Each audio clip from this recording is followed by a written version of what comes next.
भैया last class का पहले रिकॉल करा देता हूँ। नहीं यार, बिल्कुल नहीं। लास्ट क्लास में हमने क्या क्या कर लिया था यार? हमने इंटरफेरेंस वाला टॉपिक कर लिया था, interference due to thin films का। मैंने थोड़ा सा इंट्रोडक्शन आपको दे दिया था। मैंने interference due to white film मतलब वाइट लाइट का मैंने आपको पढ़ा दिया था। चलो, डन। लिखो भैया heading, interference due to thin films. उसको स्टार्ट करते हैं। Interference due to thin films.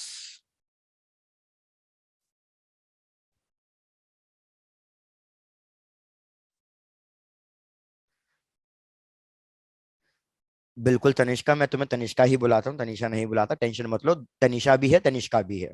आ जाओ पढ़ लेते हैं। यार अगर आपको कॉन्सेप्ट याद हो, मैंने आपको बताया था कि थिन फिल्म्स के अंदर क्या होता है। बिल्कुल सेम हमारा इंटरफेरेंस तो होगा, कोहेरेंट वेव्स भी मिलेगी। लेकिन वो कोहेरेंट वेव्स मिल कैसे रही है? Due to multiple reflection and refraction. तो एक बार डायग्राम फिर से ड्रॉ कर रहा हूं, चेक करो। मैंने आपको बताया था कि यार ये जो हमने ड्रॉ किया है that is basically a thin film. Diagram को बस समझाने के लिए हमने इतना ब्रॉड बनाया है।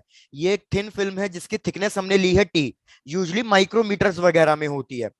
इसके ऊपर कोई भी लाइट रे फॉल डाउन करेगी, ये हमारी इंसिडेंट रे है। कोई भी लाइट फॉल डाउन करेगी तो रे ऑप्टिक्स के कॉन्सेप्ट के हिसाब से भैया ये लाइट रे हमारे कुछ पार्शियली रिफ्लेक्ट कर जाएगी और कुछ पार्शियली रिफ्रैक्ट कर जाएगी। तो ये मैंने ड्रॉ कर दिया कि कुछ पार्ट पार्शियली रिफ्लेक्ट कर गया है, वेरेस कुछ पार्ट क्या कर गया है हमारा, पार्शियली रिफ्रैक्ट कर गया है। फिर जो लाइट ये हमारे पास रिफ्रैक्टेड रे आई है, फिर से सेम फिनोमिनन होगा कि इसका कुछ पार्ट हमारा रिफ्लेक्ट कर जाएगा सेम मीडियम के अंदर, और कुछ पार्ट भैया रिफ्रैक्ट कर जाएगा हमारा बाहर वाले मीडियम में। इस तरीके से अपने डायग्राम को कंप्लीट करते जाओ। फिर से वही कि भैया कुछ पार्ट रिफ्लेक्ट कुछ पार्ट रिफ्रैक्ट। तो अल्टीमेटली मेरे पास क्या होगा, दो रिफ्लेक्टेड रेज आ जाएंगी, और सिमिलरली मेरे पास दो रिफ्रैक्टेड रेज आ जाएंगी। रिफ्लेक्टेड रेज का कॉम्बिनेशन और रिफ्रैक्टेड रेज का कॉम्बिनेशन, ये कॉम्बिनेशन हमारा क्या बन जाएगा, कोहेरेंट वेव्स बन कोहेरेंट। जाएगा। जैसे फॉर एग्जांपल अगर मैं इसको R1 R2 लिख रहा हूं, तो ये हमारी R1 R2 रिफ्लेक्टेड वेव्स है, और ये दोनों कोहेरेंट होंगी क्योंकि भाई ये दोनों एक सेम सोर्स से आ रही हैं।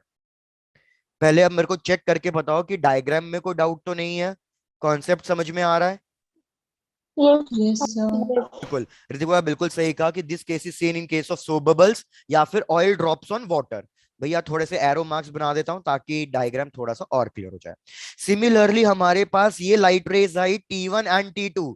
तो ये T1 एंड T2 हमारे पास रिफ्रैक्टेड रे या ट्रांसमिटेड रेज है, और ये भी कोहेरेंट वेव्स होगी। चलो अब चेक करो। हाँ मैंने बोला ना यार ऋतिका, लेकिन ऋतिका कभी कभी निकलेगा, वो तो मैंने आपको लास्ट क्लास में भी बोला था। चलो इधर सोचो। यार इस पॉइंट को कुछ ना कुछ मार्क कर लो ए, इस पॉइंट को कुछ ना कुछ मार्क कर लो बी, इस पॉइंट को कुछ ना कुछ मार्क कर लो सी। तो यार मेरे को बताओ, जो मेरे पास रिफ्लेक्टेड रे R1 है और रिफ्लेक्टेड रे R2 है, मैंने आपको समझाया हुआ है, इन दोनों में से किसकी लेंथ बड़ी होगी? क्या दोनों की लेंथ सेम होगी या दोनों की लेंथ अलग अलग होगी? और अगर अलग अलग है तो किसकी लेंथ ज्यादा होगी?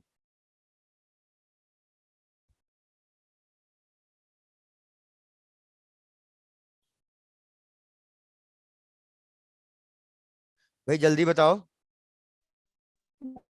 क्वेश्चन। चलो डन, इधर से देखो। यार अगर आप एक चीज नोटिस करो, हमारी रिफ्लेक्टेड रे R1 कहां से आ गई थी? ये तो पॉइंट ए से ही आ गई थी। ये मैंने आपको लास्ट क्लास में समझाया था, एक बार फिर से समझा रहा हूं।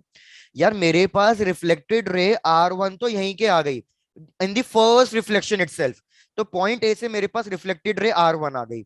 लेकिन R2 हमारे पास कैसे मिली है? यार R2 तो मीडियम के अंदर कुछ ना कुछ इतना ट्रैवल किया, फिर इतना ट्रैवल किया, और फिर तब जाके ये R2 आ रही है। तो यार R2 के लिए ये टोटल पाथ होगा। टोटल पाथ मतलब ए से लेके बी तक, बी से लेके सी तक। तो यहां लिख देता हूं कि भैया हमारी R2 बड़ी होगी R1 से। तो मेरे को निकालना है पाथ डिफरेंस।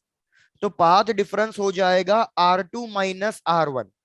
अब एक चीज और क्या यार, कि ये दोनों की लेंथ यहां तक तो सेम होगी, बस डिफरेंस किसकी वजह से आ रहा होगा? भाई डिफरेंस बस इस ए बी और बी सी वाले पार्ट की वजह से आ रहा होगा। चेक करके बताओ, यहां तक कोई डाउट है? No sir. डन।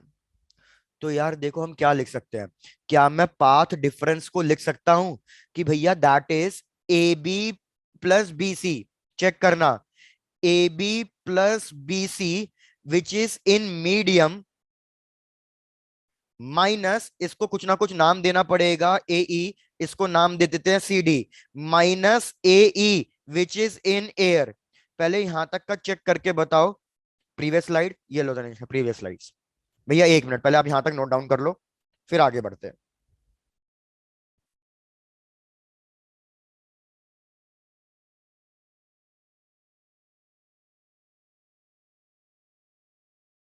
डन। चलो तनिष्का, लेट्स प्रोसीड। चलो भाई, इधर देखो। पहले आपको हल्का सा एक बेसिक चीज बता देता हूं, उसके बाद आप अपना कॉन्सेप्ट कंटिन्यू करके रखना। यार मुझे एक चीज बताओ, मैंने आपको ये चीज लास्ट, हाँ एक मिनट मन्नत, मैं आपको आपको कह रहा हूं कि ये दो लाइंस हैं, इन दो लाइंस को कौन सी छोटी लाइन है कौन सी बड़ी लाइन है? तो भाई अगर मैं इन दोनों को कंपेयर करूं तो हमें साफ दिख रहा है कि लाइन वन छोटी है, लाइन टू बड़ी है। लेकिन लाइन टू कितनी ज्यादा बड़ी है, ये कैसे कैलकुलेट करोगे, मुझे ये समझाओ। हाउ यू विल कैलकुलेट की लेंथ लाइन टू का कितना ज्यादा एक्स्ट्रा आ रहा है? तो यार उसको कैलकुलेट करने का तरीका क्या है, दोनों तरफ से परपेंडिकुलर ड्रॉ कर दो। भैया मैंने परपेंडिकुलर ड्रॉ कर दिया, तो यहां तक कि ये दोनों लेंथ एग्जैक्टली सेम हो जाएगी। सेम। उसके बाद जो भी ये पार्ट एक्स्ट्रा बचेगा, जो मैं क्वेश्चन मार्क से ड्रॉ कर रहा हूं, ये एक्स्ट्रा पाथ है। और इस एक्स्ट्रा पाथ को ही हम क्या कह रहे हैं, पाथ डिफरेंस कह रहे हैं। Very good. तो यार यही सेम चीज हमें इधर भी करनी है, समझने की कोशिश करना, बस हल्का सा छोटा सा कॉन्सेप्ट है। यार ये मेरे पास एक लाइट रे आ रही है कुछ ना कुछ R1, ये लाइट रे आ रही है कुछ ना कुछ R2। तो यार मैं क्या करना चाहता हूं, सबसे पहले तो एक परपेंडिकुलर ड्रॉ करना पड़ेगा मेरे को, ताकि मैं ये फाइंड आउट कर लूं कि कहां तक की इन दोनों की लेंथ सेम है। तो मैंने क्या किया, एक परपेंडिकुलर ड्रॉ कर दिया, ये मैंने एक परपेंडिकुलर ड्रॉ कर दिया। तो अगर आप चेक करो, इस पॉइंट को ई ले लो। तो अब जो मैं ये ग्रीन कलर से दो इक्वल साइन बना रहा हूं, याद रखना अब ये दोनों लाइन इक्वल हो जाएगी। तो यस। एक्स्ट्रा कितना होगा भैया, ए ई एक्स्ट्रा है, और दूसरा एक्स्ट्रा कितना है, A B plus B C. तो वही चीज मैंने यहां लिखी है। एक बार सब लोग प्लीज थोड़ा आराम से चेक करके बता दो, कोई डाउट तो नहीं है स्टेप में? A B plus B C in medium minus A C A E in air. फिर रिपीट कर दो एक बार। रिपीट करना है दीक्षा, चलो डन। दीक्षा मेरे को एक चीज बताओ कि यार इस पॉइंट को एफ लो, इस पॉइंट को जी लो। यहां तक की चीज आपको क्लियर है कि हमारे पास ई एफ की वैल्यू और हमारे पास सी जी की वैल्यू, ये दोनों इक्वल होगी, जो मैंने ग्रीन कलर के इक्वल्स टू साइन से ड्रॉ किया है। Yes sir. क्यों, कैसे पता चला ये दोनों इक्वल होगी? मैंने परपेंडिकुलर ड्रॉ कर दिया। तो मेरे को बताओ रिफ्लेक्टेड रे R1 का कितना पाथ बचा? Sir E A. Very good. तो R1 का रिफ्लेक्टेड पाथ बचा ए ई, और वो इसने कौन से मीडियम में ट्रैवल किया है, वो इसने एयर के अंदर ट्रैवल किया। चेक करो, अब यहां तक कोई डाउट तो नहीं है? No sir. मेरे को बताओ अब R2 का कितना पाथ बचा है जो एक्स्ट्रा आ रहा है, R2 का। भैया सी जी तो इक्वल हो गया, तो R2 का कितना पार्ट एक्स्ट्रा आ रहा है, A B plus B C. लेकिन ये जो A B plus B C है, ये किसके अंदर हो रहा है भैया, ये तो सो फिल्म मतलब मीडियम के अंदर हो रहा है। जब मैं इन दोनों को सब्ट्रैक्ट करूंगा तो मेरे को किसकी वैल्यू मिलेगी, मेरे को पाथ डिफरेंस की वैल्यू मिलेगी। दीक्षा आप समझ में आया या अभी भी रिपीट करना है? यस सर, आगे आ समझ। गया। अब देखो एक और दिक्कत है, क्या दिक्कत है, एक मीडियम के अंदर लेंथ कवर हुई है, एक एयर के अंदर लेंथ कवर हुई है। जब दोनों का मीडियम अलग अलग है तो आप इसको डायरेक्टली सब्ट्रैक्ट नहीं कर सकते, आप डायरेक्टली सब्ट्रैक्ट नहीं कर सकते। तो हमें क्या लिखना होता है, क्या मैं ये लिख सकता हूं, what is the length covered in the medium, that is mu into A B plus B C in air minus A E in air. अब मुझे बताओ किसी को इस वाले स्टेप में डाउट है, ये मैंने आपको पढ़ाया हुआ है ऑप्टिकल लेंथ, रिपीट करना है क्या ये वाला स्टेप? No sir. भाई कोई और ऐसा जिसके लिए रिपीट करना हो, ऑप्टिकल लेंथ क्या होता है? No sir. ठीक है डन। तो यार अब दोनों का मीडियम सेम हो गया, अब आप इन दोनों को सब्ट्रैक्ट कर सकते हो।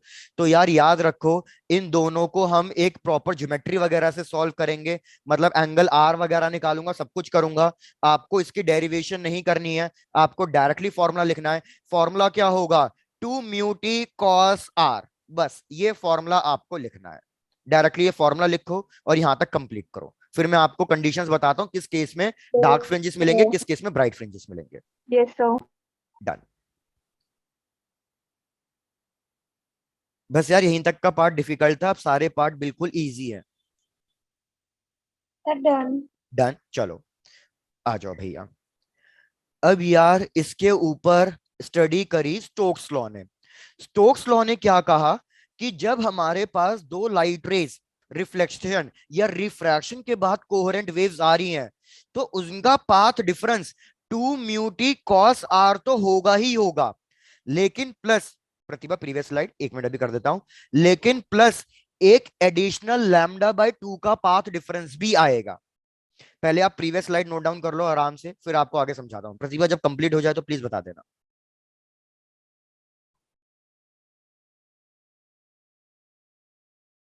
Sir, done. डन, चलो बढ़िया। तो मैं आपको फिर से समझा रहा हूं। यार हमने कैलकुलेट किया अपने मैथमेटिक्स वाले रूल से, हमें पाथ डिफरेंस कितना मिला? 2 μ t cos r मिला। लेकिन इस पे स्टडी करी स्टोक्स लॉ ने, उसने क्या कहा कि भैया path difference 2 μ t cos r तो होगा ही होगा, लेकिन एडिशनल पाथ डिफरेंस और कितने का आएगा? λ/2 का आएगा।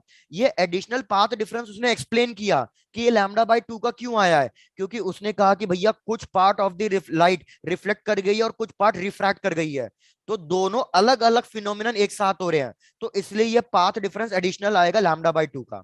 अब कंडीशंस डिराइव कर रहा हूं, चेक करो भाई। सबसे पहले मैं कंडीशन लिख रहा हूं ब्राइट फ्रिंजेस के लिए।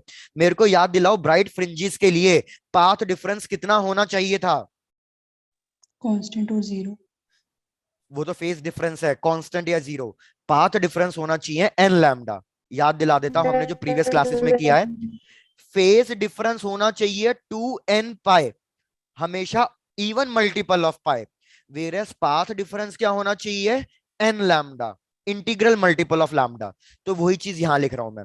तो मेरे पास आएगा लैम P delta P is equals to 2 μ t cos r plus λ/2 is equals to n lambda. इस λ/2 को इस साइड ले जाओ, तो आपके पास फाइनल कंडीशन आएगी 2 μ t cos r, जो पाथ डिफरेंस है, that should be equals to 2n-1 λ/2। जब भी हमारे पास ये 2n-1 λ/2 के बराबर आएगा पाथ डिफरेंस रिफ्लेक्टेड रेस के लिए, तो भैया हमेशा वहां पे ब्राइट फ्रिंजेस बनेंगे। तो आप देखो एक तरीके से कंडीशन बिल्कुल एग्जैक्टली अपोजिट आ रही है। चेक करके देख लो क्लियर है या नहीं। नहीं, मेरे को नहीं लग रहा आज कॉन्फिडेंस आ रहा आप लोगों को। रिपीट करना है क्या? Yes, sir. रिपीट करना है, डन। एक्चुअली दिक्कत क्या है ना, थोड़ा सा लास्ट क्लास का रिकॉल नहीं है, पहले मैं आपको वो रिकॉल कराता हूँ। हमने अभी तक जो भी इंटरफेरेंस पढ़ा, मैंने आपको यही बताया हुआ था कि ब्राइट फ्रिंजेस की कंडीशन क्या होती है। मैं आपको इधर कंडीशंस लिख के दे देता हूं भैया। ब्राइट फ्रिंजेस की कंडीशन होती है कि हमारा जो फेज डिफरेंस है वो हमेशा इवन मल्टीपल ऑफ पाई होना चाहिए।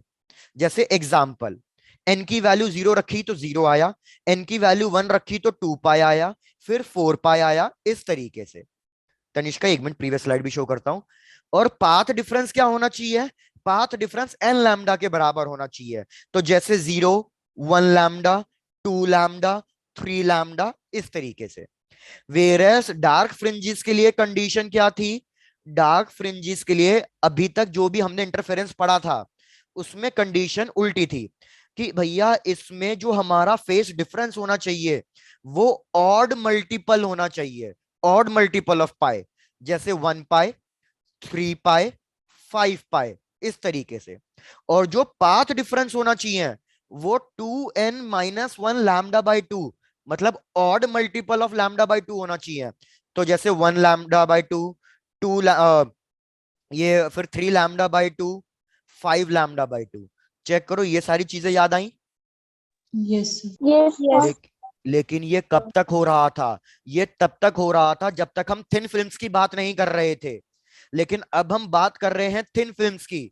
तो थिन फिल्म्स के अंदर, और मैं किसकी बात कर रहा हूं, हमारे पास दो कोहेरेंट वेव्स आई थी, एक रिफ्लेक्टेड वाली और एक रिफ्रैक्टेड वाली। मैं बात कर रहा हूं रिफ्लेक्टेड वाली की। इसको अंडरलाइन कर लेना भैया ध्यान से, मैं रिफ्लेक्टेड रेस की बात कर रहा हूं।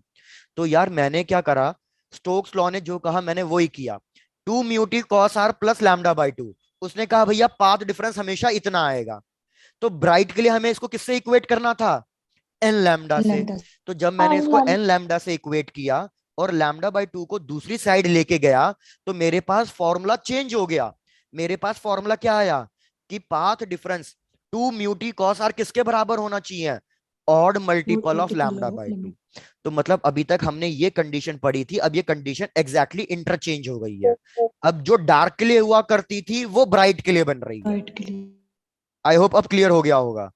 Yes sir. डन। सिमिलरली भैया यहाँ पे मैं लिख रहा हूं डार्क फ्रिंजेस के लिए। तो डार्क फ्रिंजेस के लिए अगर आप फिर से इसको सॉल्व करोगे, हमारा जो पाथ डिफरेंस है 2 mu t cos r plus lambda by 2, ये कायदे से 2n-1 लैम्डा बाई 2 के बराबर होना चाहिए था। इसको उधर भेजोगे तो आपको दिखेगा कि अब आपके पास कंडीशन आ रही है 2 म्यू टी कॉस आर, जो पाथ डिफरेंस है वो n लैम्डा के बराबर होना चाहिए। कंडीशंस आर गेटिंग इंटरचेंज, बस इतना याद रखना है, इसको नोट डाउन कर लो, हो जाए फिर बता दो। किसी को इससे प्रीवियस स्लाइड तो शो नहीं करनी ना। No, sir. Done. Yes, sir. Sir, done. Done, सबका नोट डाउन भी हो गया। मैं ये वाली स्लाइड Yes, अब इरेज कर रहा हूं क्योंकि ये मैंने आपको रिकॉल कराया है, ठीक है, ताकि कंफ्यूजन ना हो जाए जब बाद में रिवाइज करो। तो इसको इरेज कर देता हूं। चलो, अब बात करनी है हमें ट्रांसमिटेड रेस की। फर्स्ट वाला दिखाना है, ये लो फर्स्ट वाला लो। इससे पहले वाला भी गायत्री? Yes, sir. अच्छा, आप बिल्कुल फर्स्ट स्लाइड कह रहे हो क्या, ये वाला? No, sir. इससे पहले वाली. इससे पहले वाला, ये वाला। This is our first Yes. Slide, okay. Okay, sir. Done. चलो, अब भैया बात करेंगे ट्रांसमिटेड रेस की। तो ट्रांसमिटेड रेस के लिए स्टोक्स लॉ ने कहा कि भैया ट्रांसमिटेड रेस के लिए एडिशनल पाथ डिफरेंस नहीं होगा। तो अगर ट्रांसमिटेड रेस के लिए एडिशनल लैम्डा बाय 2 नहीं है, तो भैया सीधा सीधा पाथ डिफरेंस कितना हो जाएगा, सिर्फ 2 म्यू टी कॉस आर के बराबर ही रहेगा। तो अगर मैं अब यहाँ पे ब्राइट फ्रिंजिस की बात करूं, तो ब्राइट फ्रिंजिस के लिए तो जो कंडीशन चलती आ रही है भैया वही कंडीशन चलाते जाएंगे। हम लिखेंगे path difference is equals to 2 mu t cos r, और ये किसके बराबर होगा, एन लैम्डा के लैम्डा। बराबर होगा। इसमें कोई कंडीशन चेंज नहीं हुई। अगर क्यों कोई पूछे कोई कंडीशन चेंज क्यों नहीं हुई, भैया इसलिए नहीं हुई क्योंकि यहाँ पे additional path difference lambda by 2 का नहीं आ रहा है, इस वजह से बस। सिमिलरली अब मेरे को डार्क फ्रिंजेस के लिए कंडीशन लिख के दिखा दो। डार्क फ्रिंजेस के लिए क्या कंडीशन लिखूं मैं अब? Lambda p equal to 2 2 mu. बस, अरे वेरी गुड, तो आपको सब कुछ क्लियर हो ही गया है, यहां तक कंप्लीट कर डालो, बहुत बढ़िया। ये हो जाएगा delta P is equals to 2 mu t cos r equals to 2n-1 lambda by 2। by 2। Conditions में कोई चेंजेस नहीं। Yes, sir. डन, इसको कंप्लीट करो, फिर मैं आपको एक क्वेश्चन देता हूं, आप चेक करना क्वेश्चन सॉल्व करने की। Done, sir. डन, चलो पहले क्वेश्चन करते हैं फिर आगे नेक्स्ट टॉपिक पे बढ़ेंगे। भाई क्वेश्चन बिल्कुल सिंपल। क्वेश्चन क्या कह रहा है कि हमारे पास एक सोडियम लाइट है जिसको हमने यूज किया है अपनी इंटरफेरेंस के लिए। सोडियम लाइट की वेवलेंथ गिवन है, वेवलेंथ इज 5890 आर्मस्ट्रॉन्ग, ये हमारे पास उसकी वेवलेंथ है। क्वेश्चन ने साफ कह दिया कि हमारे पास एक थिन ग्लास प्लेट है। थिन वर्ड भैया क्वेश्चन में बस इसी वर्ड के लिए ढूंढना है हमें, थिन वर्ड मेंशन कर दिया तो मतलब इंटरफेरेंस इनटू थिन फिल्म्स हो गया। हमें इसका रिफ्रैक्टिव इंडेक्स गिवन है, रिफ्रैक्टिव इंडेक्स इज 1.5। क्वेश्चन ने कहा है कि एंगल ऑफ रिफ्रैक्शन हमें गिवन है, angle of refraction is 60 degree. हमें क्या बताना है कि what should be the minimum thickness of the glass plate so that it forms dark fringes bye reflection. देखो क्वेश्चन इतना क्लियर कट क्वेश्चन मिला है आपको। वेवलेंथ गिवन है, थिन फिल्म्स बोला है, रिफ्रैक्टिव इंडेक्स गिवन है, आर गिवन है, और क्वेश्चन ने ये भी कह दिया कि रिफ्लेक्टेड रेस की डार्क फ्रिंजेस बना रहे हैं। बस भैया इन सबको यूज करके टी की वैल्यू कैलकुलेट करनी है। तो चलो लगो काम पे भैया, सॉल्व करो। सब लोग आंसर एक साथ बताएंगे।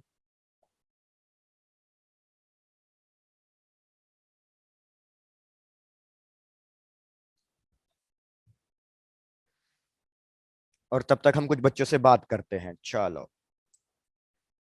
भैया, दो वंशिका है, वंशिका राणा है, एक सिंपल वंशिका वानी। वानी मैं तो आपको आज फर्स्ट टाइम क्लास में देख रहा हूं।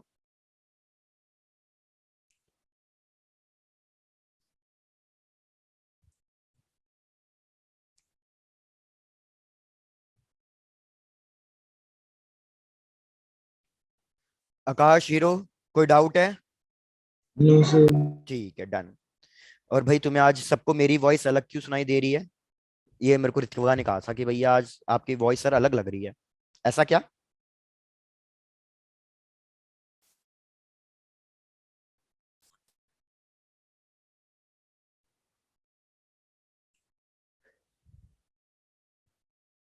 सृजल, सिमरन, चेक करो, कोई डाउट तो नहीं है?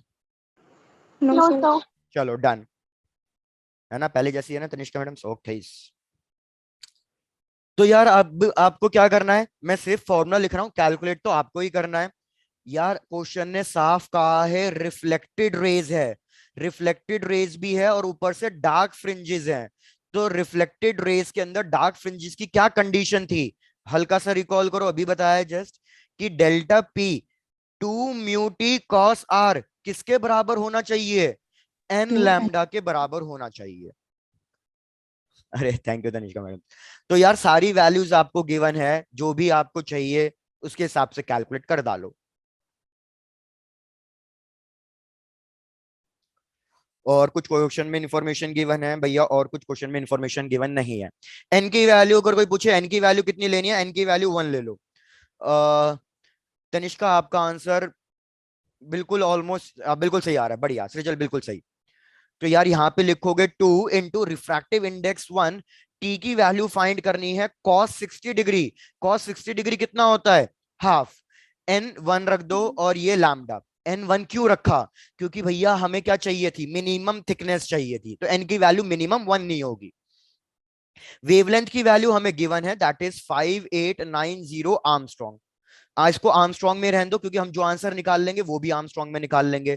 तो यार हमारे पास थिकनेस आ गई 5890/1.5 आर्मस्ट्रॉन्ग। तो आंसर आप लोगों ने बिल्कुल सही दिया। 3926 आ रहा है या 8 आ रहा है? मेरे को 8 गिवन है, आप सब लोग का 6 आ रहा है। ठीक है, 39260 angstrom. Good Kanika, good. Komal बढ़िया। भैया सबको ये क्वेश्चन समझ में आ गया, तो नेक्स्ट टॉपिक पे आ जाओ, last topic of interference. Yes sir. चलो डन। फिर लास्ट टॉपिक और इंटरफेरेंस करते हैं, फिर धड़ाधड़ क्वेश्चन क्वेश्चन करेंगे, सारे आपको प्रीवियस ईयर नीट के क्वेश्चंस करा दूंगा। लिखो भैया next heading, displacement of fringes. Displacement of fringes.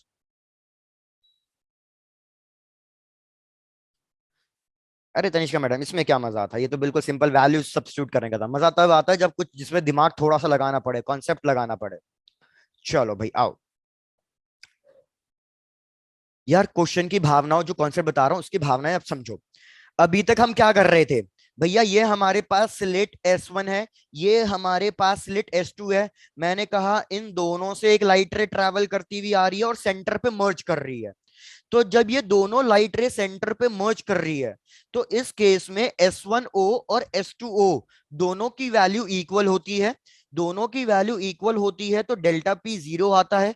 Delta P 0 आता है तो हमारे पास सेंट्रल पे हमेशा कौन सा फ्रिंज बनेगा? सेंट्रल पे हमेशा ब्राइट फ्रिंज। फ्रिंज बनेगा। राइट से। बिल्कुल। लेकिन अब हमने इसमें क्या चेंजेस किए? हमने इस किसी भी एक लाइट रे के रास्ते में एक ग्लास स्लैब को रख दिया। किसी भी एक लाइट के रास्ते में एक ग्लास स्लैब रख दी है। ग्लास स्लैब की रिफ्रैक्टिव इंडेक्स है न्यू और इसकी थिकनेस है टी। तो मेरे को बताओ अब कौन सी लेंथ बड़ी हो गई होगी और कौन सी लेंथ छोटी हो गई होगी? अब क्या अभी भी S1 और S2O इक्वल होंगे? या डिफरेंस sir. आएगा, और No, कौन सी sir. बड़ी होगी? S2. S2 बड़ी नहीं, S1O बड़ी होगी। सोचो क्यों? क्योंकि यार S1O को किसी एक डेंसर मीडियम से ट्रैवल करके आना पड़ा। इसको अगर डेंसर मीडियम से ट्रैवल Yes. करके आना पड़ा तो ये थोड़ी सी बेंड हुई होगी, और फिर इसने ट्रैवल किया होगा अपने आप को। भैया क्या ये चीज समझ में आ रही है आपको? Yes. अब Yes, देखो sir. डायग्राम थोड़ा सा कुछ ऐसा हो गया होगा कि भैया ये लाइट रे कुछ ना कुछ बेंड हुई होगी, और फिर ये वापस से ऐसे आई होगी। तो यार अब आप खुद सोचो ना, लाइट रे बेंड हुई है तो मतलब उसने ज्यादा पार्ट ट्रेवल किया होगा। yes. डन। एक मिनट, पहले आपके डाउट पूछ लेता हूं। डिफ्लेक्ट हो रही है तो डिस्टेंस ज्यादा, आकाश वेरी गुड, बस यही समझा रहा था मैं कि यार S1O डिफ्लेक्ट हो रही है, अपने रास्ते से भटक रही है, तो डेफिनेटली उसने ज्यादा डिस्टेंस कवर किया होगा। S2O तो बेचारी सिंपल चल रही है। आपको एक और चीज समझा देता हूं। दूसरी चीज क्या समझ सकते हो कि यार जब ये लाइट रे किसी एक डेंसर मीडियम से ट्रैवल कर रही है तो मेरे को बताओ उसकी स्पीड पे क्या फर्क पड़ा होगा? भैया इसकी स्पीड कम हो Decrease. गई होगी। इसकी स्पीड कम हो Decreases. गई है, लेकिन फिर भी दोनों सेम टाइम पे मिल रहे हैं, तो मतलब भैया डेफिनेटली S1O को ज्यादा डिस्टेंस ट्रैवल करना पड़ा होगा। आई Yes. Hope Yes. अब ये क्लियर हो गया होगा। Yes, Yes, sir. sir. Done. Yes. तो अब हम यही लिखेंगे, फिर से हम क्या फाइंड करना चाहते हैं? Path difference. तो पाथ डिफरेंस फाइंड करने के लिए क्या लिखूंगा मैं? भैया मैं लिखूंगा कि S1O जो इसने एक्स्ट्रा पाथ कवर किया है इन मीडियम, माइनस S2O जो इसने ट्रैवल किया है एयर के अंदर। लेकिन अब फिर से वही वाली बात, एक मीडियम आ रहा, एक एयर आ रही है, सब्ट्रैक्ट नहीं कर सकते, तो इसको Yes. हम क्या लिखेंगे? Mu Mu t sir. Minus t. मतलब ये बेसिकली हो जाएगा t common mu minus one. Check करके बताओ, ये वाला स्टेप थोड़ा सा डाउटफुल लग रहा होगा, चेक करो ये वाला समझ में आया या नहीं आया? Yes, sir. Yes, sir. Done. तो यार हमारे पास पाथ डिफरेंस आ गया कि पाथ डिफरेंस इतना आ रहा है। टी थिकनेस है, याद रखना ग्लास स्लैब की। न्यू हमारा रिफ्रैक्टिव इंडेक्स है। यार पाथ डिफरेंस मिल गया, तो आओ चेक करते हैं पोजीशन का फॉर्मूला। आपको पोजीशन का फॉर्मूला, ठीक है आकाश, आपको ये एक कॉन्सेप्ट समझाता हूँ ऑप्टिकल लेंथ वाला। पहले ये डेरिवेशन खत्म कर लेते हैं आकाश, फिर आपको ये कॉन्सेप्ट समझा देता हूँ। हाँ तो मैं उस पे आ गया। भाई पोजीशन का फॉर्मूला क्या हुआ करता था अगर आपको याद हो? पोजीशन का फॉर्मूला हुआ करता था P, path difference, into capital D by small D. तो अब जो नई पोजीशन आएगी, भैया नई पोजीशन मतलब डेल्टा एक्स, डेल्टा एक्स की वैल्यू क्या हो जाएगी? जो पाथ डिफरेंस आया है वो पाथ डिफरेंस लिख दो, that is new minus one into T into capital D by small D. ये हमारा नया पोजीशन आ जाएगी फ्रिंजेस की। मतलब इससे क्या कॉन्क्लूड हो रहा है? सबको प्रीवियस स्लाइड शो कर रहा हूं, पहले कॉन्सेप्ट तो सुन लो, सुनो तो सही। इससे क्या कॉन्क्लूड हो रहा है? इससे ये कॉन्क्लूड हो रहा है कि पहले फ्रिंजेस जहां पे बन रहे थे, अब वो ही सेम फ्रिंजेस उस पोजीशन पे नहीं बन रहे हैं, उनकी पोजीशन में कुछ ना कुछ चेंजेस आ गए हैं। तो इससे वो पता चल रहा है। तो जैसे फॉर एग्जाम्पल, पहले क्या हो रहा था? पहले सेंट्रल फ्रिंज यहां बन रहा था, ध्यान देना, पहले सेंट्रल फ्रिंज ओ पे बन रहा था।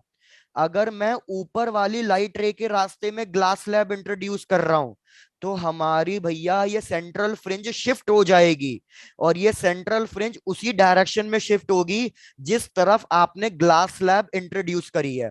तो अब सेंट्रल फ्रिंज कहीं ना कहीं ओ डैश पे बनेगा। क्या कॉन्सेप्ट समझ में आ गया? Yes, sir. जैसे फॉर एग्जाम्पल पहले फर्स्ट फ्रिंज यहां बन रहा था, तो अब फर्स्ट फ्रिंज कहीं ना कहीं और ऊपर बनेगा, मतलब सारे फ्रिंजेस शिफ्ट हो जाएंगे, और इसी कॉन्सेप्ट को हम कहते हैं डिस्प्लेसमेंट ऑफ फ्रिंजेस। चलो तो अब यहां से पूरा नोट डाउन शुरू करना करो। काफी लोगों को कहीं कहीं बीच बीच में डाउट्स हैं, लोगों ने मैसेज कर दिया है, तो मैं आपको एक्सप्लेन करता चला जाता हूँ, सबके डाउट्स पढ़ लेता हूँ। भैया कहा, जैसे आपने कहा कि एक आपको ऑप्टिकल लेंथ वाला कॉन्सेप्ट समझाना है। रिज्यू का आपने कहा है कि sir after this please repeat and explain Stokes law as was disconnected due to net issues. ठीक है, डन।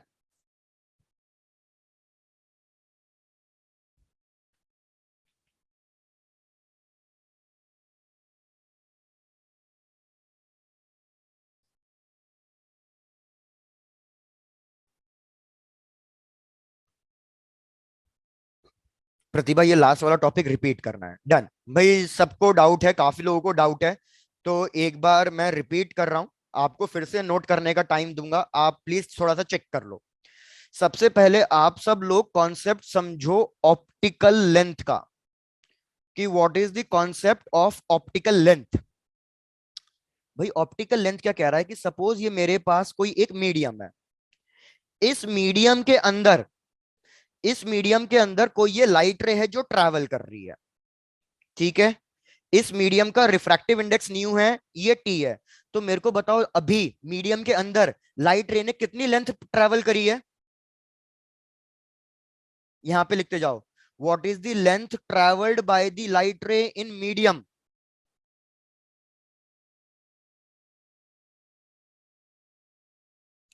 आपको एक एक स्टेप करके लिख के दिखा रहा हूं। तो भैया जितना हमारी मीडियम की थिकनेस है, उतना ही लाइट रे ने डिस्टेंस ट्रेवल किया है, टी। टी। लेकिन इस मीडियम के अंदर स्पीड लाइट की सी नहीं होगी, सी तो वैक्यूम के अंदर होती है। इस मीडियम के अंदर लाइट की स्पीड कितनी होगी, लाइट की स्पीड कम होगी, दैट इज वी। अब मैं आपको क्या कह रहा हूं कि इसी सेम लाइट रे को सेम टाइम के लिए, जितने टाइम के लिए आपने मीडियम के अंदर ट्रैवल कराया है, उतने ही टाइम के लिए उसको वैक्यूम में ट्रैवल कराओ। तो जब यही सेम लाइट रे वैक्यूम में ट्रैवल करेगी, तो ये ज्यादा लेंथ कवर करेगी। क्या कोई बता सकता है ज्यादा लेंथ कवर क्यों करेगी सेम टाइम के लिए? जैसे सपोज यहाँ पे मैं टाइम रख रहा हूँ 2 सेकेंड्स, यहाँ पे भी टाइम में 2 सेकेंड्स रख रहा हूँ, लेकिन यहाँ पे लाइट रे वैक्यूम के अंदर ज्यादा डिस्टेंस ट्रैवल करेगी, क्यों? आकाश वेरी गुड, क्योंकि यहाँ पे स्पीड ज्यादा है। यहाँ पे स्पीड कितनी है, यहाँ पे स्पीड सी है, और हमें पता है सी की वैल्यू वी से ज्यादा होती है। वेरी गुड ऋतिका, आपका कॉन्सेप्ट भी सही है कि कोई हर्डल्स, कोई ऑब्स्ट्रक्शंस नहीं मिलेंगे। तो यार हम क्या करना चाहते हैं, हम यही फाइंड करना चाहते हैं कि अगर इस लाइट रे को, जो मीडियम में ट्रैवल हुई है, अगर इस लाइट रे को मैं वैक्यूम में ट्रैवल करवाता, तो ये कितनी लेंथ कवर करती। तो यहां पे लिख रहा हूं, length travelled in vacuum, length travelled in vacuum for the same interval of time. अगर ऊपर वाली लाइट रे को मैं वैक्यूम में ट्रैवल कराता, तो कितनी लेंथ कवर करेगा? तो यार आपको ये समझ में आना चाहिए कि डेफिनेटली ये लेंथ टी से ज्यादा होगी। कितनी होगी ये लेंथ, यही हमारा टारगेट है फाइंड करने का। तो याद रखना ये लेंथ होगी हमारे पास mu T, refractive index into its thickness. अब चेक कर लो, अब समझ में आ गया ऑप्टिकल लेंथ का कॉन्सेप्ट प्रकाश आपको, और बाकी लोग जिन जिनको ऑप्टिकल लेंथ का कॉन्सेप्ट में डाउट था? Yes, sir. Done, very good. तो यार यही चीज, अब यहाँ पे आ जाओ, अब मैं प्रतिभा आपको एक्सप्लेन कर रहा हूँ फिर से। यही चीज मैंने क्या,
यार एक बार सब चेक करो, सबको वॉइस क्लियर है? सर कट सकते हैं। हाँ वो Yes, sir. नेटवर्क इश्यूज हो गया था, ठीक है। एक मिनट रुको प्लीज। एक मिनट यार, यार होस्ट कौन बनाए? पलक आप और होस्ट बने हो, प्लीज मेरे को वापस से होस्ट बनाओ।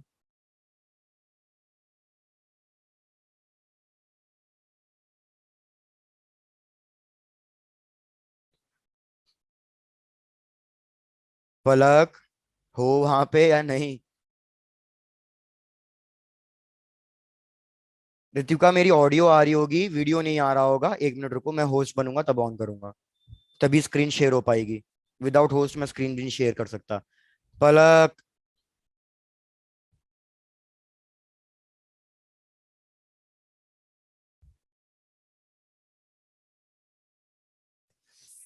शिट यार, पलक है नहीं क्लास में, अब कैसे करेंगे? Yes sir. हाँ कर रहे हो, ठीक है, थैंक यू पलक।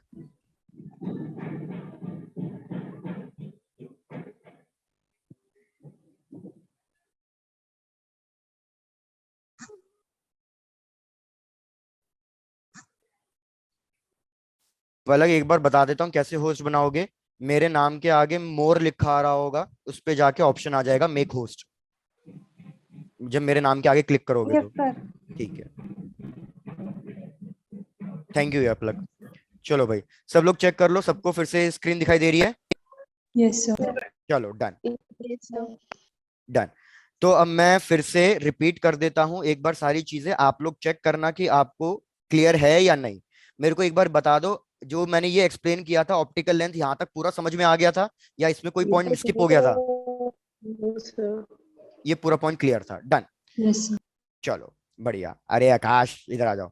तो यार मैं क्या कह रहा हूं, S1O और S2O दोनों इक्वल थे। कब इक्वल थे? जब ग्लास स्लैब हमने इंट्रोड्यूस नहीं करी थी, तो हमारा पॉइंट O पे सेंट्रल फ्रिंज बन रहा था। लेकिन जब मैंने ग्लास स्लैब इंट्रोड्यूस कर दी है, तो भैया अब तो दोनों की लेंथ अलग अलग हो जाएगी। अब किसकी लेंथ ज्यादा होगी और किसकी लेंथ कम होगी? जिसमें हमने मीडियम इंसर्ट कर दिया है, याद रखना, उसकी लेंथ अब ज्यादा हो जाएगी।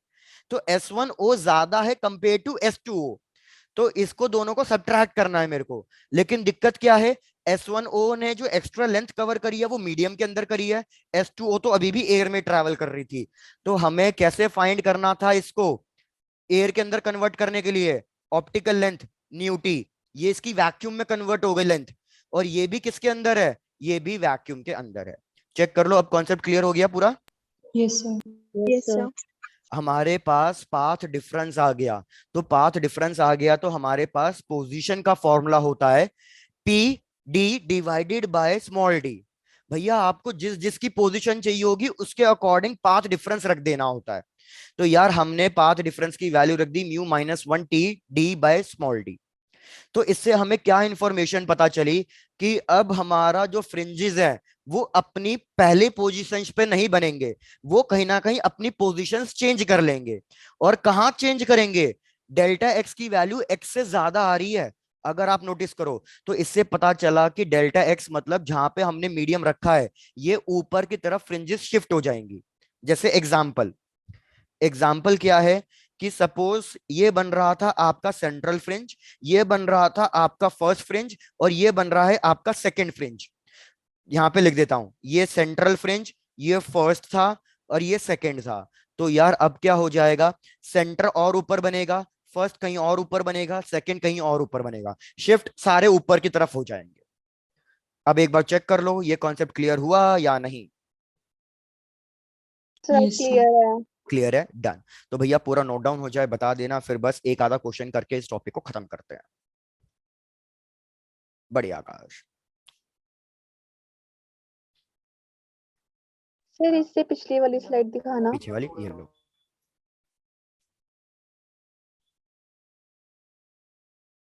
Yes sir done. डन। चलो, तो मैं आपको कुछ क्वेश्चंस दे रहा हूं, आप क्वेश्चंस को ट्राई करना भाई। Yes sir.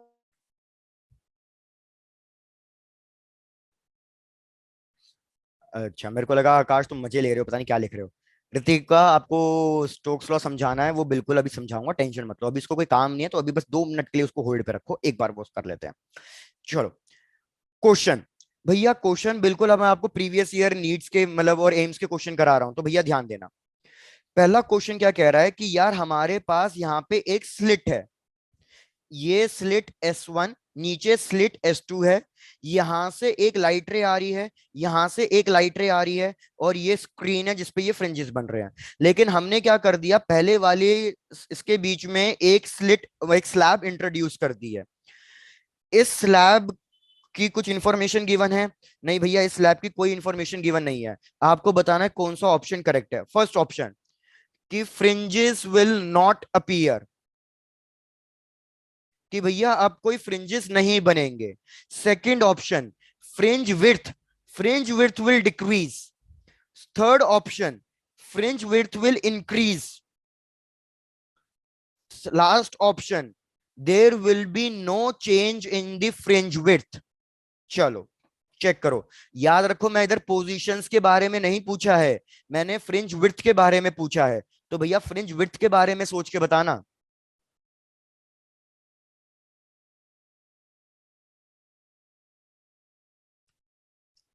ठीक है, तो यार इस क्वेश्चन को इंपॉर्टेंट मार्क कर लेना, ये बहुत वेरी गुड दीक्षा, आपका आंसर बिल्कुल सही है। यार इस चीज को याद रखना कि हमारी फ्रिंज विड्थ पे कोई फर्क नहीं पड़ता, ना इंटरफेरेंस पैटर्न पे कोई फर्क पड़ेगा। फ्रिंजेस अभी भी बनेंगे, फ्रिंज विड्थ अभी भी सेम रहेगी, अभी भी ब्राइटनेस वगैरह सेम रहेगी, कोई चेंजेस नहीं होंगे। लेकिन बस चेंजेस क्या आएंगे, चेंजेस ये आएंगे कि पोजीशन क्या कर जाएगी, पोजीशन विल शिफ्ट। और इधर शिफ्ट कहाँ होगी, वो ऊपर की तरफ या नीचे की तरफ? तो भैया हमें पता है इस केस में पोजीशन ऊपर की तरफ शिफ्ट होगी। लेकिन इसने पोजीशन के बारे में नहीं पूछा था, इसने हमसे पूछा था फ्रिंज विड्थ के बारे में। तो ये चीज मार्क कर लो कि भैया फ्रिंज विड्थ में कोई चेंजेस नहीं होंगे, fringe width will remain same. Yes, sir. Done. फिर नेक्स्ट क्वेश्चन दे रहा हूं, नेक्स्ट क्वेश्चन ट्राई करें। Yes, sir. हाँ आकाश बिल्कुल सही, फ्रिंज विड्थ होता है x2 माइनस x1। लेकिन x2 की वैल्यू जितना ऊपर शिफ्ट हुई है, उतनी ही तो x1 की वैल्यू ऊपर शिफ्ट हुई है। दोनों की वैल्यू मतलब सबकी वैल्यू में सेम शिफ्ट आएगा, तो भैया अल्टीमेटली वैल्यू तो सेम ही रहेगी। डन, चलो बढ़िया। आ जाओ नेक्स्ट क्वेश्चन पे। भैया डन डना डन। भैया नेक्स्ट क्वेश्चन न्यूमेरिकल क्वेश्चन है। न्यूमेरिकल क्वेश्चन कह रहा है कि हमने एक लाइट रे यूज करी है और वेवलेंथ 500 नैनोमीटर्स की, और इसको हमने एक थिन फिल्म के अंदर यूज किया है। थिन फिल्म की थिकनेस हमें गिवन है 2 माइक्रोमीटर्स, और क्वेश्चन कह रहा है कि इसका रिफ्रैक्टिव इंडेक्स गिवन है 1.5, और इसको हमने इंट्रोड्यूस किया है in the path of the upper beam. मतलब डायग्राम को इमेजिन करना। डायग्राम कह रहा है कि ये हमारे पास था, हमने एक थिन फिल्म इंट्रोड्यूस करी है सिर्फ ऊपर वाली बीम के अंदर, इस तरीके से बीम वन के अंदर। तो क्वेश्चन क्या कह रहा है कि भैया आपको बताना है पोजीशन ऑफ सेंट्रल फ्रिंज के साथ क्या होगा। ऑप्शंस देख के बात करना, पोजीशन ऑफ सेंट्रल फ्रिंज के साथ क्या होगा। First option, it will remain unshifted. क्या ये ऑप्शन सही है? No, sir. वेरी गुड, ये ऑप्शन सही नहीं है, हमें पता है सेंट्रल फ्रिंज तो शिफ्ट करेगा ही करेगा। Second option, it will shift downwards, it will shift downwards by nearly 2 fringes. भैया ऑप्शंस को चेक करते जाना। Third option, shift upwards by nearly 2 fringes. और last option, shift downwards by 10 fringes.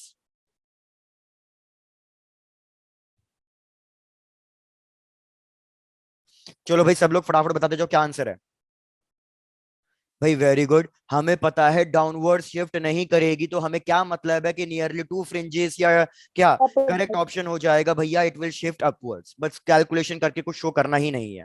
Mansi very good, मतलब मानवी वेरी गुड, सही है answer आपका। बिल्कुल डन डन डन सृजल, बिल्कुल डन। चलो भैया अब मेरे को चेक करके बता दो यहाँ तक कोई डाउट तो नहीं है। अगर यहाँ तक कोई डाउट नहीं है तो फिर हम अपना नया टॉपिक भी आज ही स्टार्ट कर रहे हैं, वो भी इजी है, डिफ्रैक्शन। कर दें स्टार्ट? Yes, sir. चलो डन, आ जाओ भैया, लिख लो हेडिंग डिफ्रैक्शन। सबसे पहले आपको ये समझाता हूं अब डिफ्रैक्शन होता क्या है। यार सपोज मैं क्या कर रहा हूं, मैं यहां पे एक लाइट सोर्स ले रहा हूं, लाइट सोर्स और ये पॉइंट सोर्स है, ये लाइट का सोर्स, इसको नाम लिख दिया हमने सोर्स एस। तो हमें पता है कि अगर एक पॉइंट सोर्स है तो इससे लाइट रेस कैसे निकलेगी, इससे लाइट रेस हमारी डाइवर्जिंग निकलेगी, मतलब हर डायरेक्शन में स्प्रेड करेगी, इधर भी उधर भी स्फेरिकली निकलेगी।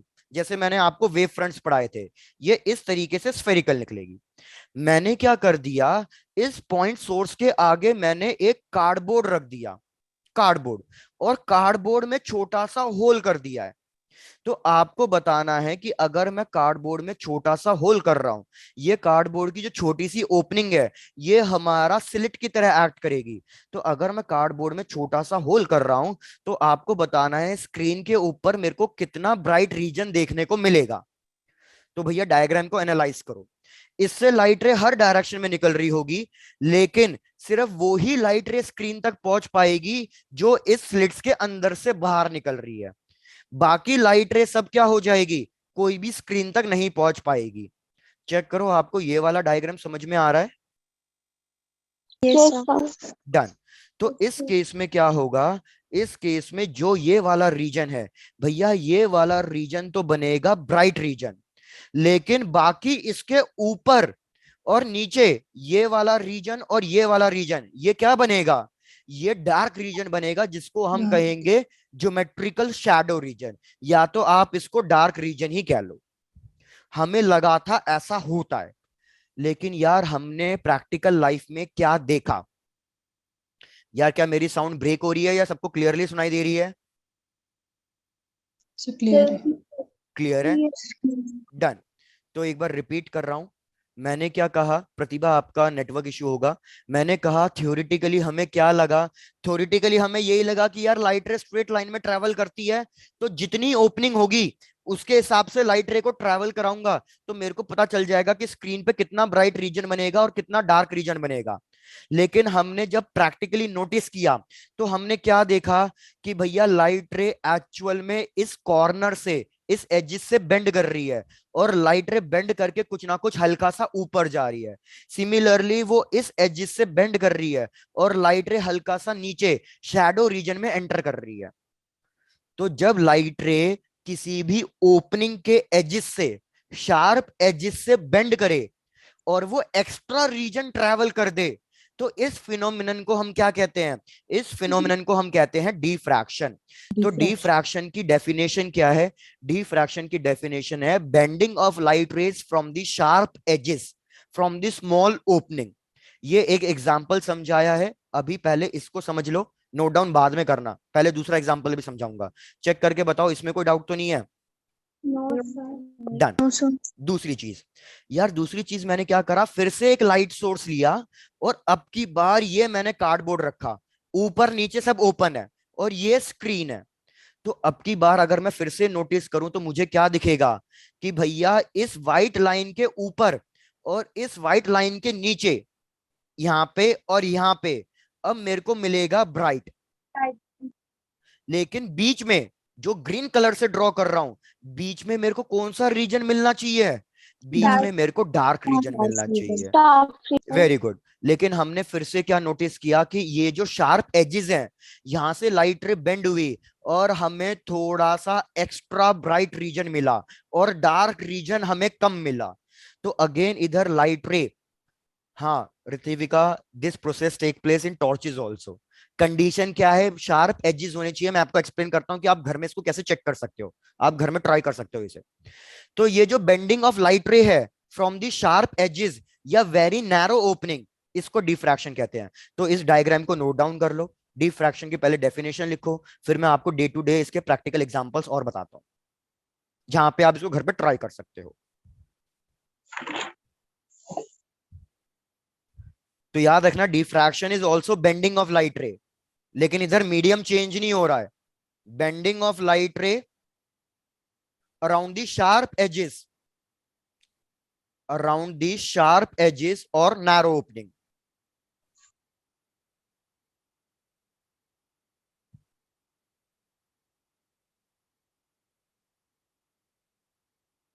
Is called as diffraction. Done. Done.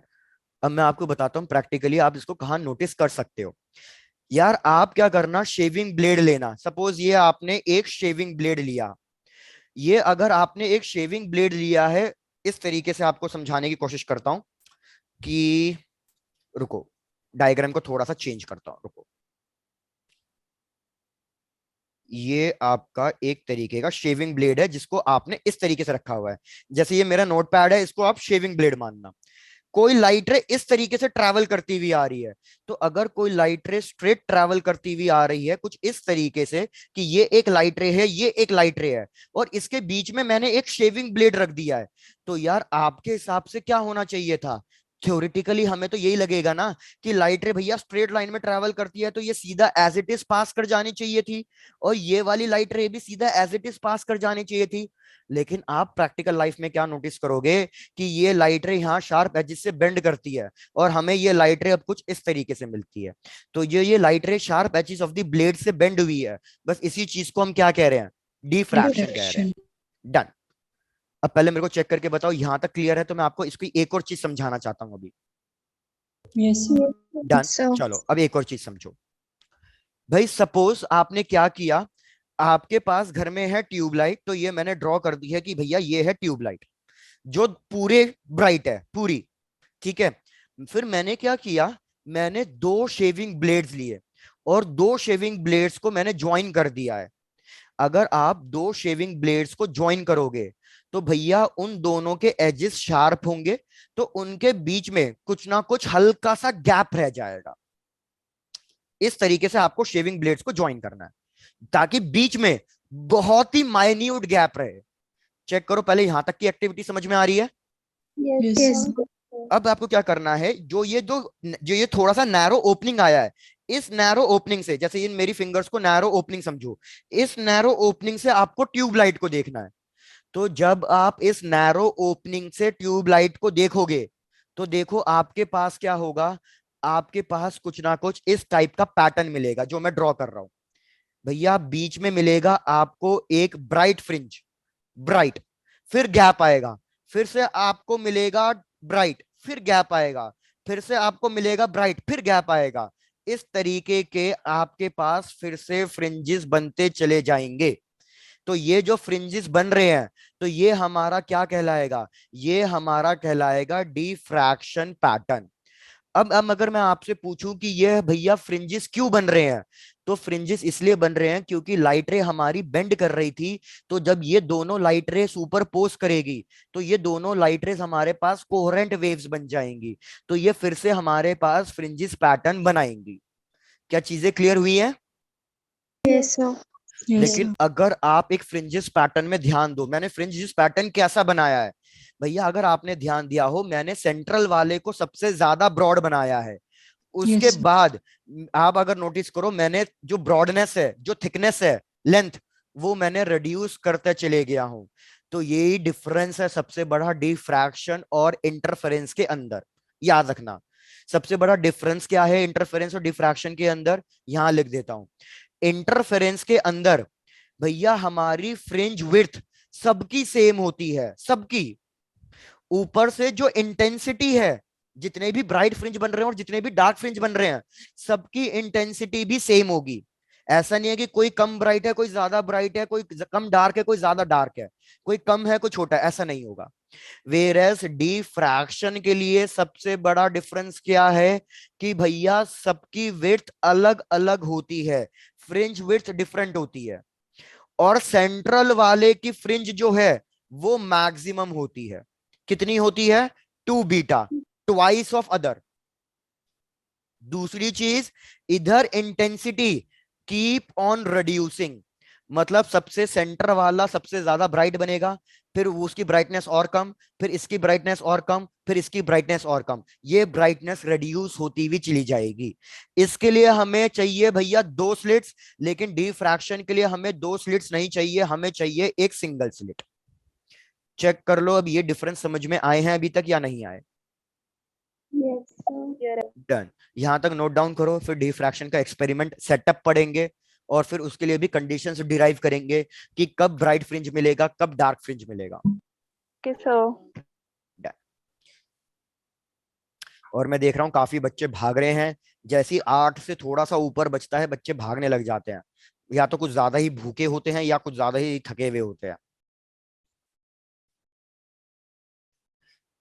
क्या कहती हो आरती मैडम, समझ में आया? Yes, sir. ठीक है। आकाश, डिफ्रैक्शन का सेंट्रल फ्रिंज बताना है। सेंट्रल फ्रिंज मैं बोल रहा हूं, सेंट्रल फ्रिंज हमारा बाकी फ्रिंजेस की विड्थ का डबल बनेगा। एक्चुअल में क्या होता है, जो ये बाकी फ्रिंजेस बन रहे हैं ना, हम ये अज्यूम करके चलते हैं कि ये बाकी फ्रिंजेस सेम विड्थ के बन रहे हैं, लेकिन एक्चुअल में ऐसा नहीं होता, फ्रिंजेस रिड्यूस होते चले गए। लेकिन हम ये अज्यूम कर रहे हैं कि भैया बाकी फ्रिंजेस सेम विड्थ के बन रहे हैं, लेकिन जो सेंटर वाला होगा, अगर ये वाले फ्रिंजेस हमारे बीटा के बन रहे हैं, तो सेंटर वाला अकेला ऐसा होगा जो ट्वाइस ऑफ बीटा, मतलब डबल थिकनेस का बनेगा। बस। आज आपकी हॉलीडे थी, किस बात की भाई? बुद्ध पूर्णिमा। अच्छा यार, हमें ही नहीं मिलती, बस आप सभी मौज मार रहे हो। फिर तो सर स्कूल कभी में। एक जयंती हुई थी यार, कभी जयंती। अच्छा, जयंती थी उसका। लेकिन तब भी तुम्हें छुट्टी तो मिली, मजे तो हैं। ये हाँ सर काम है जी। भैया, ये हो गया है कंप्लीट, तो बढ़ चले आगे। Yes sir. चलो done. Yes sir. Simran, central fringe twice क्यों बनेगी, अभी हम जब पूरा सेटअप और इसके इक्वेशंस डिराइव करेंगे तब आपको पता चलेगा कि ये सेंट्रल फ्रिंज ट्वाइस क्यों बनी है। चलो भैया, आ जाओ अब अपने सेटअप पे। यार मैं क्या कर रहा हूं, सबसे पहले यहाँ पे एक लेंस ले रहा हूं। ये हमारा एक लेंस है। कौन सा लेंस है भैया, आपको पता ही है, ये कॉन्वेक्स लेंस है। मैं लाइट सोर्स को इस कॉन्वेक्स लेंस के फोकस पे रखूंगा। भैया फोकस पे क्यों रखूंगा मैं इसको? फोकस पे रखने का एक ही मतलब है कि इससे अब जो भी लाइट रेज निकलेगी, वो सारी की लाइट, सारी लाइट रेज आफ्टर रिफ्रैक्शन कैसे ट्रेवल करेगी? After refraction parallel to the principal axis travel करेगी। क्या आपको यहां तक की चीजों में कोई डाउट है? No, no sir. Sir. Done. मेरे पास ये लाइट रे आ गई हैं भैया, 3 लाइट रे। तो क्या करो, इन तीनों लाइट रे को, मतलब मोर देन 3 लाइट रे होगी, हम डायग्राम को सिंपल बनाने के लिए बस ये 3 लाइट रे ले रहे हैं। तो भैया हमने क्या कर दिया, इसको इस स्लिट से पास कर दिया, ओपनिंग से। ये ओपनिंग बहुत छोटी होगी, लेकिन डायग्राम समझाने के लिए बड़ी बनाई है। तो इसको लिख लो कि भैया यहाँ पे मैंने रखी है स्लिट, और इस स्लिट की ओपनिंग कितनी है, यहां पे लिख देता हूं। इस भैया स्लिट की ओपनिंग, स्लिट की ओपनिंग जिससे आपका मन करे डी लिख दो या ए लिख दो, मैं स्लिट की ओपनिंग ए से लेके चल रहा हूं। इस पॉइंट को कैपिटल ए लिखो, इस बीच वाले पॉइंट को बी लिखो, नीचे वाले पॉइंट को सी लिखो, और ये चीज लिख लो कि बी क्या है, बी हमारा मिड पॉइंट है of A and C.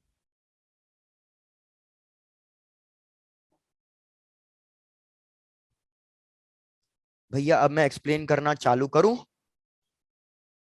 Yes, sir. चलो डन। आ गए भैया हम स्क्रीन पे। यार ये एक लाइट रे ए से जाएगी ओ तक, एक लाइट रे जाएगी बी से लेके ओ तक, और एक लाइट रे जाएगी सी से लेके ओ तक।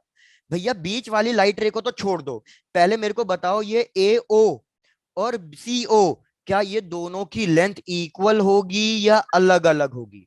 इक्वल। ये दोनों की लेंथ इक्वल होगी, तो इन दोनों के बीच में पाथ डिफरेंस 0 का आएगा। पाथ डिफरेंस 0 का आएगा तो मेरे को फिर से बता दो, सेंट्रल पे कौन सा फ्रिंजेस बनेगा? Bright fringe. ब्राइट फ्रिंज ही बनेगा।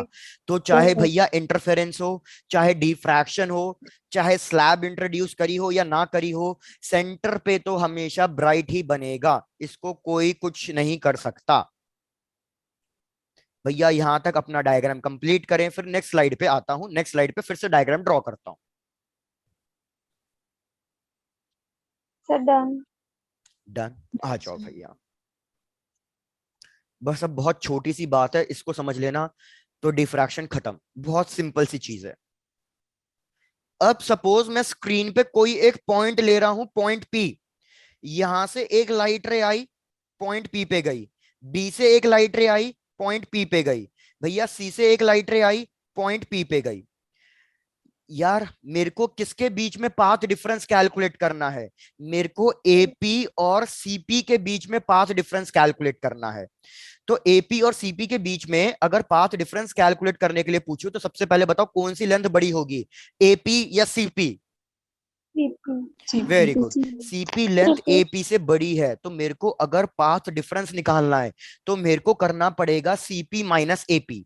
तो यार क्या करो, इन दोनों से एक परपेंडिकुलर ड्रॉ कर दो। ये मैंने एक परपेंडिकुलर ड्रॉ कर दिया। ये परपेंडिकुलर से क्या बेनिफिट मिला? ये दोनों लाइंस इक्वल हो गई। इस पॉइंट को नाम दे दो एम। तो परपेंडिकुलर ड्रॉ करने से हमारे पास क्या एडवांटेज मिला? AP is equals to MP. तो फिर पाथ डिफरेंस किसके बराबर आएगा? पाथ डिफरेंस सी एम के बराबर आएगा। मेरे को इस सी एम की वैल्यू निकालनी है तो मेरे को पाथ डिफरेंस मिल जाएगा। चेक करके बताओ भैया, यहां तक की भावनाओं में कोई दिक्कत? No, sir.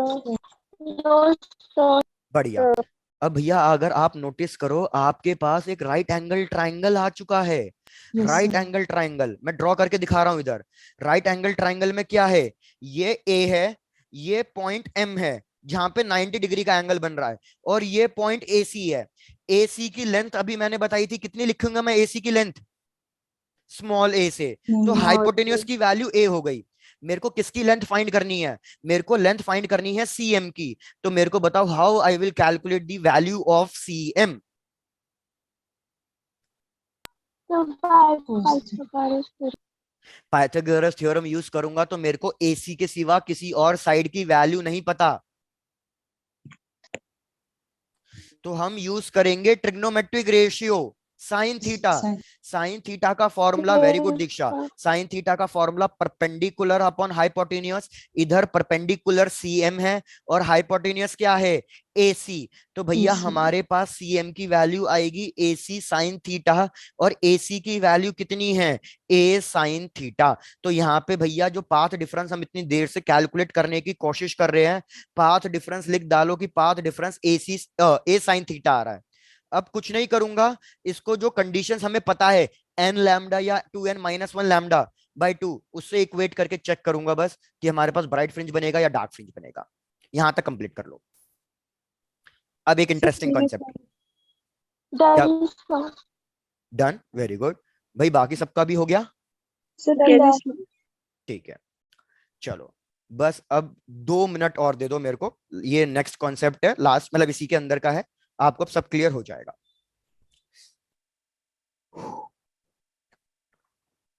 ये स्क्रीन थी भैया, ये हमारा ए से लाइन आई, ये हमारी सी से लाइन आई। हमने इन दोनों के बीच में पाथ डिफरेंस कैलकुलेट किया। इन दोनों के बीच में जो पाथ डिफरेंस है that is A sine theta. Akash कोई बात नहीं है, वीडियो देखना, वीडियो में समझ में नहीं आएगा तो नेक्स्ट क्लास में मुझसे पूछ लेना।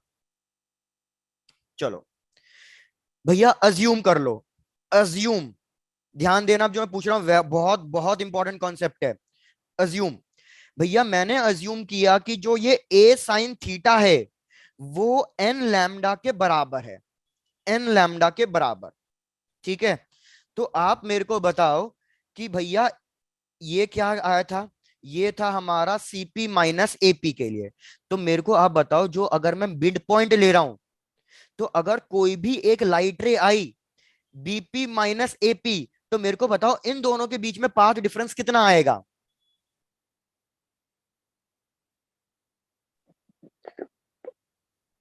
नहीं समझ में आया? आई रिपीट, आई नो थोड़ा सा डिफिकल्ट लगता है, इधर समझो। भाई मैंने क्या कहा? अज्यूम की delta P A sine theta किसके बराबर है? ऐसा करो, आप एन लैम्डा की जगह फिलहाल के लिए 1 लैम्डा लो, 1 लैम्डा। लेकिन ये डेल्टा पी हमने किसके बीच में निकाला है? ये डेल्टा पी हमने सीपी माइनस एपी के बीच में निकाला है। यहां तक चेक करो, यहां तक तो कोई डाउट नहीं है? No, sir. यार बी हमारा मिड पॉइंट है, बी अगर हमारा मिड पॉइंट है तो मेरे को बताओ बीपी माइनस एपी के बीच में पाथ डिफरेंस कितने का आएगा फिर? क्या मैं लिख सकता हूं लैम्डा बाय 2 का आएगा? Yes, sir. Similarly CP minus BP, CP minus BP के बीच में पाथ डिफरेंस कितने का आएगा? Lambda. Lambda by 2। तो अब ध्यान दो मैं क्या बोलना चाह रहा हूं। भैया यहां से एक लाइट रे निकली, यहां से एक लाइट रे निकली, ये दोनों लाइट रे के बीच में अगर मैं आपसे पूछूं पाथ डिफरेंस कितने का होगा? लैम्डा बाय 2 का। मेरे को बताओ अगर पाथ डिफरेंस लैम्डा बाय 2 का होता है तो फिर ये ब्राइट फ्रिंजेस बनेंगे या डार्क फ्रिंजेस बनते हैं? Sir dark. Very good. तो इससे Dark. हमें क्या पता चल गया? इससे हमें कंडीशन पता चल गई कि जब भी ए साइन थीटा एन लैम्डा के बराबर होगा तो भैया ये अब की बार आपका ब्राइट फ्रिंज नहीं बनाएगा जो इंटरफेरेंस में हुआ करता था, ये अब की बार आपके डार्क फ्रिंजेस बनाएगा। अभी किस्सा खत्म नहीं हुआ है, पहले मेरी पूरी बात सुन लो फिर अपने डाउट पूछना। एग्जाम्पल के साथ समझाता हूं। सपोज मैंने एग्जाम्पल लिया A sine theta is equals to 2 lambda, तो आप क्या करोगे? इस ए और सी को आप टोटल 4 सेगमेंट्स में डिवाइड करोगे, 4 सेगमेंट्स में। तो जैसे ये पॉइंट ए था, नीचे वाला पॉइंट सी था, तो मैं क्या करूंगा? यहां पे एक पॉइंट लिखूंगा B1, ये सेगमेंट 1 हो गया। यहां पे एक पॉइंट लिखूंगा B2, ये सेगमेंट 2 हो गया। यहां पे एक पॉइंट लिखूंगा B3, ये सेगमेंट 3 हो गया, और नीचे वाला 4 हो गया। तो मेरे को बताओ ए B1 से और B1 B2 से जो दो लाइट रे निकलेगी, इनके बीच में पाथ डिफरेंस कितने का मिल जाएगा? Lambda by 2. तो ये दोनों कट हो गई, डार्क बनाएंगी। सिमिलरली B1 B2 B3 और B3 C से जो लाइट रेज निकलेगी, इनके बीच में पावर डिफरेंस कितना हो जाएगा? Lambda by 2। तो ये भी कट गया, तो अल्टीमेटली ये क्या बनाएगा? अल्टीमेटली ये Dark डार्क fringe. बनाएगा। एक और एग्जांपल चेक करो। मेरे को बताओ अगर मैं ए साइन थीटा 3 लैम्डा के बराबर ले रहा हूं तो अब आप टोटल कितने सेगमेंट्स में तोड़ोगे? 6। Very good. टोटल 6 सेगमेंट्स में तोड़ोगे, each of lambda by 2 path difference. तो total 6 segments, lambda by 2 lambda by 2 lambda by 2, इस तरीके से कैंसिल आउट होगा। तो आपके पास इधर फिर से क्या बनेंगे? डार्क Dark फ्रिंजेस बनेंगे। तो भैया इसलिए ये जो कंडीशन में स्क्वायर ब्रैकेट में लिख रहा हूं, आप सिर्फ इसको नोट डाउन करना और चेक करना आपको ये समझ में आई है या नहीं आई है। तो प्रीवियस स्लाइड वो भी कर देता हूं, ये लो। Yes sir done. एक बार अच्छे से इसको पूरे को नोट डाउन कर लो, सेट कर लो माइंड में कि भैया सही जा रहे हो या नहीं जा रहे हो। जैसे एक और एग्जांपल लास्ट ले रहा हूं, आप अपने आप बताना। अगर मैंने कहा ए साइन थीटा, ध्यान देना, अगर मैं कह रहा हूं A sine theta is equals to 10 lambda, बताओ कितने सेगमेंट्स में तोड़ोगे? 20 20 segments. और हर एक सेगमेंट के बीच में पाथ डिफरेंस कितने का आएगा? Lambda by 2. तो ये बन जाएगा डार्क। बढ़िया, आपको समझ में आ गया है। ये डार्क की कंडीशन लिख ली है, इसका कंप्लीट हो जाए बता दो, फिर मैं ब्राइट पे आता हूँ। डन। डन, आ जाओ। Done. अब नेक्स्ट अज्यूम। भैया अब मैंने अज्यूम किया कि A sine theta is equals to 3 lambda by 2 आ रहा है। तो अब कितने सेगमेंट्स में तोड़ोगे आप? यार अब आप तोड़ोगे इसको 3 सेगमेंट्स में। 3 सेगमेंट्स में तोड़ोगे तो हर एक सेगमेंट कितने का आएगा? लैम्डा बाय 2 का आएगा। तो ध्यान दो, ए से लेके सी तक टोटल 3 सेगमेंट होने चाहिए। तो ये B1, ये B2, सेगमेंट 1 आ गया।